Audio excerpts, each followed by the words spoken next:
The Fifth General Council of the Church, the Second Council of Constantinople, which was held in the year 553 AD.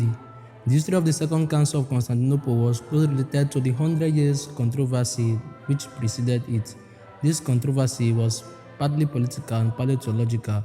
The most important area of dispute was the nature of Christ. The followers of Eutychus, who had been condemned at the Council of Chalcedon, were spreading their errors all through the East. Publius' letter stating the true nature of Christ, both divine and human, according to the Monophysites, was heretical. Hence, the bishops of Egypt, Syria, and Palestine shook off their union from the Church of Rome and formed heretical churches in most of those Catholic countries. Today, all these nations are Muslim nations, but even before Muhammad was born, these nations were lost to the true faith. In 527 AD, Justinian, a Catholic, was made emperor. The emperor was on the opinion that Monophysites were victims of misunderstanding, and he considered it his duty to bring them back to the true fold. But his wife Theodora was a Monophysite. She gave her palace to some monks, and it became the center of Monophysite belief, with about 500 monks all belonging to the heretical sect. In 533 AD, Justinian called all bishops, both Catholics and Monophysites, together with some monks to find a solution. He presided personally, but nothing good came out of the meeting. Then the emperor published a statement in which he said, "It was one of the Trinity who in flesh suffered for us."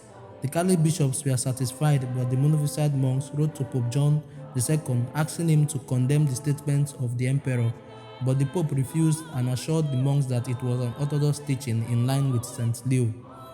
When Pope John II died, two popes were elected.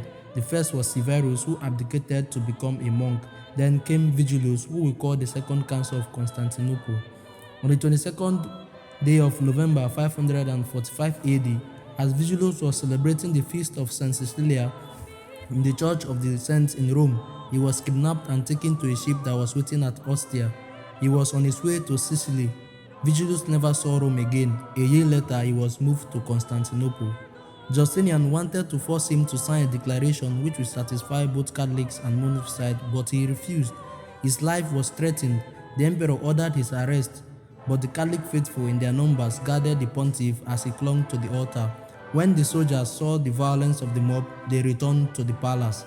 The emperor arrested some bishops who stood with the Pope.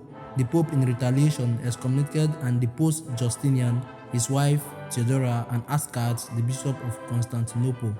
Justinian saw defeat facing him. He asked his bishops to submit to the Pope. They reached Chalcedon on August 552 AD. Kneeling before the Pope, they asked for his forgiveness. With this, Pope Vigilus returned to the imperial city. Now that there was temporary peace, Vigilus asked the emperor to call all bishops for a general council. Most of the eastern bishops were already in the city, since they had come to welcome the Pope from Chalcedon. On the 5th of May 553 AD, 145 bishops gathered for the opening of the Fifth General Council of the Church. The council lasted 4 weeks, from May 5th to June 2nd. No bishop had been invited from Italy. When the council met, it passed a resolution asking Pope Julius to preside over it, but the Pope declined since all the bishops had not been invited. The 145 bishops went on with the deliberation without Vigilus.